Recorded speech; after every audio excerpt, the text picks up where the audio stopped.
Hello dear students, आज हम Coulomb's law पे फोकस करेंगे। लेकिन उससे पहले एक छोटा सा टॉपिक है जो है इलेक्ट्रिक चार्ज और मास में क्या डिफरेंस होता है। पहले उसको हम देख लेते हैं, उसके बाद हम कूलम्स लॉ पढ़ेंगे। कूलम्स लॉ बहुत इम्पोर्टेंट है, इसके ऊपर प्रॉब्लम्स भी काफ़ी पूछी जाती हैं। तो सबसे पहले इलेक्ट्रिक चार्ज और मास का डिफरेंस फर्स्ट तो इसकी डेफिनेशन में ही छुपा हुआ है। तो फर्स्ट डिफरेंस है डेफिनेशन में। जैसे हमने डिस्कस किया था, इलेक्ट्रिक चार्ज तो फंडामेंटल प्रॉपर्टी है किसी भी मटेरियल की, जिसकी वजह से वो मटेरियल जो है एक्सर्ट करता है या एक्सपीरियंस करता है इलेक्ट्रिक या फिर मैग्नेटिक फोर्स को या फील्ड को। ठीक है। लेकिन मास मास तो है कि किसी इट इज़ बोल सकते हैं कि it is measure of amount of matter in an object, quantity of matter in an object. वो हमारा क्या हो गया, मास हो गया। फिर सेकंड प्रॉपर्टी जो हमने इलेक्ट्रिक चार्ज की पढ़ी थी कि इलेक्ट्रिक चार्जेस अगर पॉजिटिव भी हो सकते हैं, नेगेटिव भी हो सकते हैं, और बहुत सारे चार्जेस किसी स्पेस में हो, किसी रीजन में हो, तो वो हम उनको सिंपल एल्जेब्रिकली ऐड कर देते हैं और उनकी साइन को कंसीडर करते हैं। लेकिन मास के साथ ऐसा कुछ नहीं है। मास की तो सिर्फ और सिर्फ पॉजिटिव होता है, तो इसकी सिंपल स्केलर एडिशन होती है। तो ये इसका सेकेंड डिफरेंस आ गया। थर्ड डिफरेंस है कि हमने देखा था आइसोलेटेड सिस्टम में जो चार्ज होता है हमेशा ही कंजर्व होता है, लेकिन जो मास होता है ये सारी फिजिकल प्रोसेसेस में कंजर्व रहता है। फोर्थ प्रॉपर्टी आ गई इसकी इंटरेक्शन। जो चार्ज है वो electric and magnetic forces produce करता है, लेकिन जो मास है वो सिर्फ और सिर्फ क्या कॉज करता है या प्रोड्यूस करता है, ग्रेविटेशनल फोर्सेस को। फिर नेक्स्ट डिफरेंस जो है यूनिट की टर्म में आता है कि हम जानते हैं इलेक्ट्रिक चार्ज को हम एसआई यूनिट उसकी कूलम बोलते हैं, जबकि मास जो होता है वो एसआई यूनिट में किलोग्राम है ना, और सीजीएस में ग्राम्स में मेज़र किया जाता है। और यहाँ से नेक्स्ट हम देख सकते हैं कि इलेक्ट्रिक चार्ज में हम कूलम्स लॉ जो हम आगे पढ़ने वाले हैं उससे गवर्न किया जाता है, जबकि जो मास की बात होती है वो न्यूटन्स लॉ ऑफ ग्रेविटेशन से, जो आपने प्रीवियस क्लास 11th में पढ़ा होता है। नेक्स्ट डिफरेंस है क्वांटाइजेशन ऑफ चार्ज। तो हमने देखा था कि जो इंटीग्रल मल्टीपल और फंडामेंटल चार्ज की फॉर्म में एग्जिस्ट करता है हमेशा ही, और इलेक्ट्रिक चार्ज जो है वो क्वांटाइज्ड रहता है। लेकिन जो मास है ये कॉन्टीन्यूस है, at least macroscopic level. Macroscopic level वो जो हम आसपास की चीज़ों को देख सकते हैं, जो हमारे लिए थोड़ा फिजिकल वर्ल्ड जो हम एक्चुअली में डे टू डे लाइफ में एक्सपीरियंस करते हैं, उस वाले वर्ल्ड की बात करें, उस वाली लेवल की बात करें मैक्रोस्कोपिक लेवल में, तो चार्ज हमेशा कॉन्टीन्यूस है, ये क्वांटाइज्ड नहीं होता है। ठीक है। तो नेक्स्ट डिफरेंस जो आ जाता है वो डिपेंडेंसी ऑन मटेरियल है। इसका मतलब ये है कि हम अभी कूलम्स लॉ में देखेंगे कि जो इलेक्ट्रिक चार्ज है वो उसकी वैल्यू वो डिफरेंट मटेरियल, अगर हम दो चार्जेस के बीच में मीडियम को चेंज कर देते हैं तो वो चेंज हो जाती है। जो कूलम्स लॉ में पढ़ने वाले हैं, तो परमिटिविटी पे डिपेंड करता है, मीडियम पे डिपेंड करता है। लेकिन मास जो है वो इंडिपेंडेंट ऑफ मीडियम है। तो ये छोटा सा डिफरेंस है, लेकिन इम्पॉर्टेंट है कि क्या इलेक्ट्रिक चार्ज और मास एक दूसरे से किस तरह से वेरी करते हैं, क्या डिफरेंसेस हैं इनके बीच में। तो आप इनको एक बार ज़रूर देख लें। तो नेक्स्ट हमारा टॉपिक आ जाता है जो कि मोस्ट इम्पॉर्टेंट है, that is the Coulomb's law. और मैंने आपको बताया भी कि कूलम्स लॉ जो है एग्जामिनेशन पॉइंट ऑफ व्यू से, कंपटीशन पॉइंट ऑफ व्यू से और न्यूमेरिकल पॉइंट ऑफ व्यू से बहुत बहुत इम्पॉर्टेंट है। तो हमने अभी तक देखा कि इलेक्ट्रिक चार्ज की बेसिक प्रॉपर्टीज़ पढ़ी, इलेक्ट्रिक चार्ज क्या होता है वो देखा। हमने देखा कि चार्जेस टू टाइप्स के होते हैं, पॉजिटिव भी हो सकता है, नेगेटिव भी हो सकता है। हमने ये भी डिस्कस किया कि पॉजिटिव चार्ज किसी मटेरियल पे क्यों आता है। अगर कोई मटेरियल अपने इलेक्ट्रॉन लूज़ कर देता है तो वो हमेशा ही पॉजिटिव चार्ज गेन करता है। अगर कोई मटेरियल जो है वो इलेक्ट्रॉन्स को गेन कर रहा है तो उसके ऊपर हमेशा ही नेगेटिव चार्ज आ जाता है। तो इस तरह से मटेरियल कोई पॉजिटिव और नेगेटिव चार्ज हो जाता है, उसके ऊपर चार्जेस आ जाते हैं।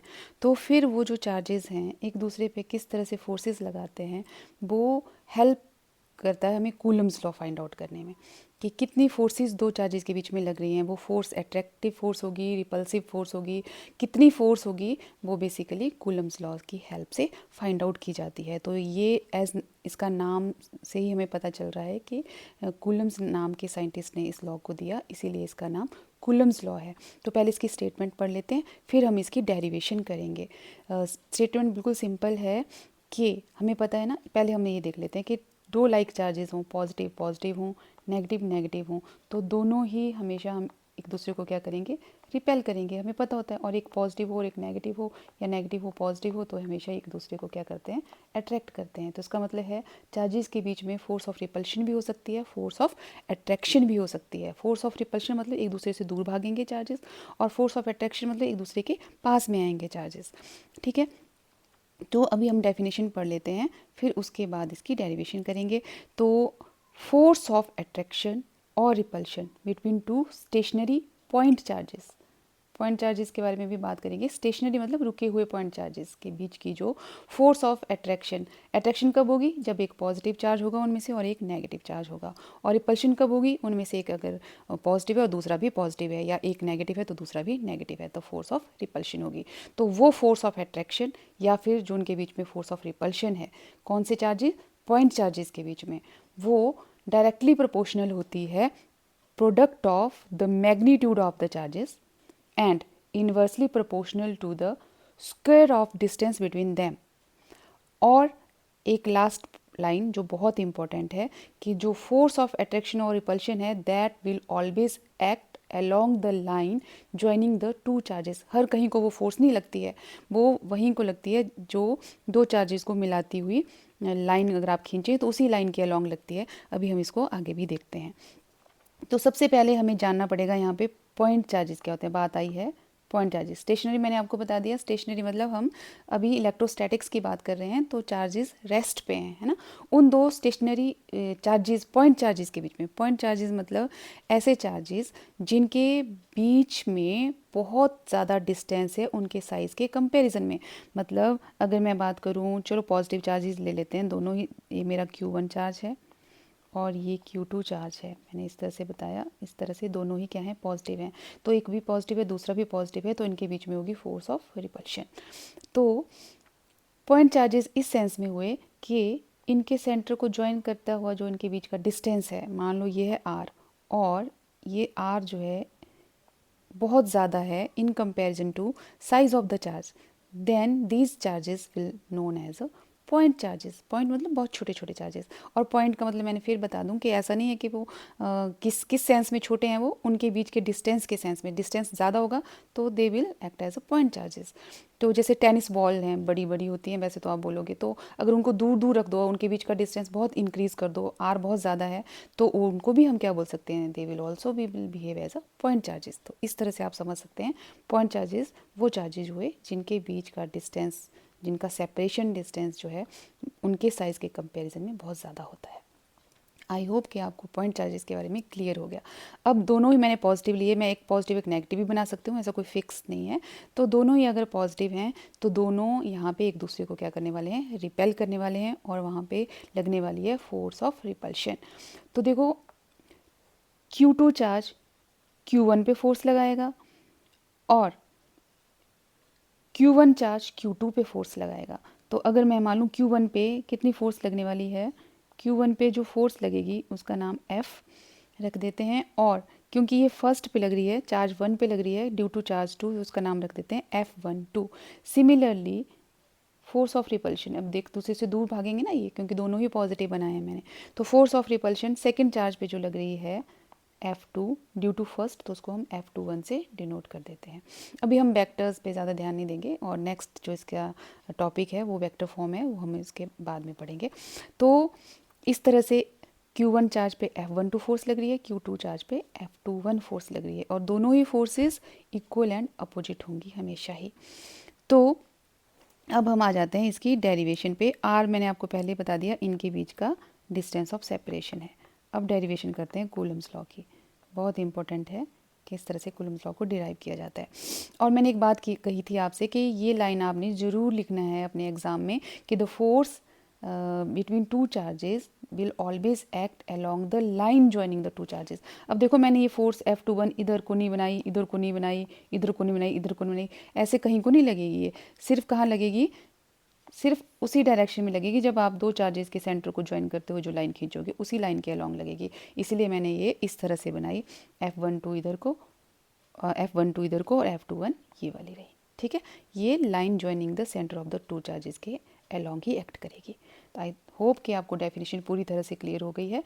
तो अब आ जाते हैं इसके डेरिवेशन पार्ट में। तो कूलम ने हमें क्या बताया कि ये जो फोर्स लगने वाली है, ये जो फोर्स लगती है, और F12 F21 ये दोनों ही बराबर हैं। चलो मैं लिख देती हूँ, F12 is equal to F21 है। अगर आप वेक्टर लोगे तो ये इक्वल एंड अपोजिट है, आप नेगेटिव साइन भी ले लोगे साथ में, है ना। तो अभी मैं फ़िलहाल बिना वेक्टर की बात कर रही हूँ। तो इसको मैं किससे डिनोट करती हूँ, F से डिनोट कर रही हूँ। ये दोनों ही फोर्सेस बराबर हैं और वो फोर्सेस F के बराबर है। तो force F is directly proportional to, यहाँ पे हम प्लस या माइनस चार्ज को मेंशन ही करेंगे। यहाँ पे हम क्या लेंगे कि हम मैग्नीट्यूड लेते हैं। यहाँ किसकी बात करते हैं, मैग्नीट्यूड ऑफ द चार्जेस। तो मैं क्या लिखूँगी यहाँ पे, किसके प्रोपोर्शनल होती है, directly proportional to Q1, magnitude भी मैं लिख देती हूँ Q2, उनका प्रोडक्ट लेना है। तो हमेशा ही डायरेक्टली प्रोपोर्शनल है, Q1 Q2 ज़्यादा होंगे, प्रोडक्ट ज़्यादा होगा, फोर्स भी ज़्यादा लगने वाली है इनके बीच में। और सेकंड किसके क्या होता है, कैसे वेरी करती है, ये इन्वर्सली प्रोपोर्शनल होती है। डायरेक्टली प्रोपोर्शनल होती है product of the two charges, and inversely proportional to square of distance between them. इनके बीच में कितना डिस्टेंस है, आर, आर का क्या लेना है, स्क्वायर लेना है। तो ये दो स्टेटमेंट्स हैं जो हमें बताती हैं कि फोर्स किस तरह से वेरी करती है, चाहे वो फोर्स ऑफ अट्रैक्शन हो, चाहे फोर्स ऑफ रिपल्शन हो। अब इन दोनों को कंबाइन करते हैं, ऑन कंबाइनिंग दीज इक्वेशन, इसको नाम देते हैं 1, इसको नाम देते हैं 2। तो on combining equations 1 and 2,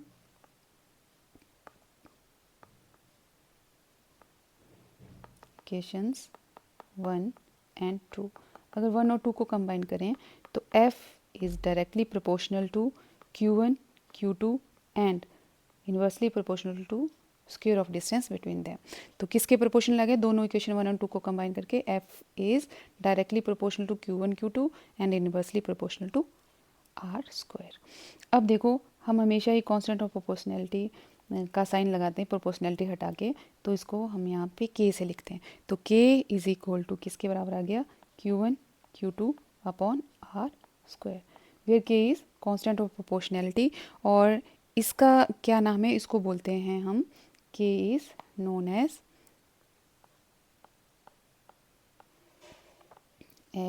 electrostatic force constant, electrostatic force constant. और इसकी वैल्यू होती है, जब ये K को फाइंड आउट किया जाता है ना, इसकी ऐसे लिखते हैं इसको 1/4 pi epsilon not. Epsilon not के इन्वर्सली प्रोपोर्शनल होता है। एप्सिलॉन नॉट क्या होता है, एप्सिलॉन नॉट होता है permittivity of free space, permittivity of free space. ये वही बात जो हमने डिफरेंस में की थी ना, चार्ज और मास में क्या डिफरेंस होता है। तो वहाँ पे हमने देखा था कि परमिटिविटी पे डिपेंड करता है, मतलब ये फ्री स्पेस है, अदरवाइज मीडियम हो तो ये वैल्यू कुछ और हो जाएगी, एप्सिलॉन नॉट की वैल्यू चेंज हो जाएगी। फ्री स्पेस के लिए ये एप्सिलॉन नॉट होती है, मीडियम के लिए हम एप्सिलॉन से डिनोट करते हैं, और ये वैल्यू अलग होती है ना। एप्सिलॉन नॉट की वैल्यू फ्री स्पेस के लिए जो होती है वो आपको याद रखनी है 8.85 इंटू 10⁻⁻12। अभी यूनिट्स हम इसकी देखते हैं। सिमिलरली के जो अगर हम सारी वैल्यूज़ पुट करें तो के आता है 9 इंटू 10⁻9, और यूनिट्स हम अभी देखते हैं इसके। तो आई होप कि यहाँ तक आपको क्लियर हुआ कि के की वैल्यू क्या होती है और एप्सिलॉन नॉट की वैल्यू क्या आती है। के जो होता है वो इलेक्ट्रोस्टैटिक फोर्स कांस्टेंट है, epsilon not permittivity of free space है। इनकी वैल्यूज़ याद रखनी है और इनके यूनिट्स भी याद रखने हैं। यूनिट्स बिल्कुल सिंपल है याद करने को। देखो, के की वैल्यू हम यहाँ से देखते हैं, यहाँ से मैं आपको बताऊँ यूनिट्स कैसे याद रखने हैं। यहाँ से देखो, यहाँ से देखो, हमने के लिखना है ना, तो के जो होता है वो किसके बराबर आ जाएगा, एफ तो इधर ही रहा है ना। ये जो है Q1 Q2 यहाँ मल्टीप्लाई हो रहा है तो यहाँ डिवाइड में आ जाएगा Q1 Q2, और यहाँ आर स्क्वायर था, उधर जाके ये आर स्क्वायर हो जाएगा। तो ये के की वैल्यू आ गई है ना।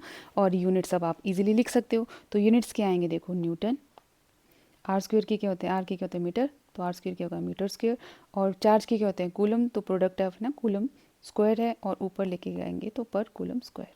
तो क्या यूनिट्स होंगे के 9 इंटू 10⁻9 न्यूटन मीटर स्क्वायर पर कूलम स्क्वायर। तो ये आपने याद रखने हैं, ठीक है। सिमिलरली हम देखते हैं यहाँ से हम एप्सिलॉन नॉट के यूनिट्स भी लिखेंगे। देखो यहाँ से एप्सिलॉन नॉट जो होगा वो होगा 1/4 पाई के, 4 पाई तो भी कांस्टेंट है ना। तो के इन्वर्सली होंगे, जो के यूनिट्स होंगे उससे यूनिवर्सली अपोजिट हो जाएंगे एप्सिलॉन नॉट के यूनिट्स। तो एप्सिलॉन नॉट के यूनिट्स आपके पास क्या हो गए, पर न्यूटन, पर मीटर स्क्वायर और कूलम स्क्वायर। तो हम इसको सीधा लिख सकते हैं 8.85 इंटू 10⁻12 कूलम स्क्वायर पर न्यूटन पर मीटर स्क्वायर। तो ये आपने याद रखना है, ये है कूलम लॉ। और बहुत सिंपल है याद करने के लिए। इसके ऊपर बेस्ड न्यूमेरिकल्स हम आने वाले क्लासेस में करने वाले हैं। होप सो कि यहाँ तक आपको पूरा क्लियर हो गया कि न्यूटन्स लॉ कूलम्स लॉ कैसे डिराइव किया जाता है ना। और मैं एक बात और बता दूँ, ये भी इन्वर्स स्क्वायर लॉ है। इन्वर्स स्क्वायर लॉ मतलब कि स्क्वायर के इन्वर्सली प्रोपोर्शनल है, डिस्टेंस के स्क्वायर के इन्वर्सली प्रोपोर्शनल है, जैसे आपने न्यूटन्स लॉ में देखा था, है ना। तो वैसे ही इन्वर्स स्क्वायर लॉ है ये। तो ये चीज़ें आपको, छोटी छोटी चीज़ें जो हैं वो याद रखनी है। तो आज के लिए इतना ही। होप सो कि आपको क्लियर हुआ जो कुछ भी आपको समझाने की मैंने कोशिश की है। Thank you. बाकी का हम अब नेक्स्ट क्लास में करेंगे।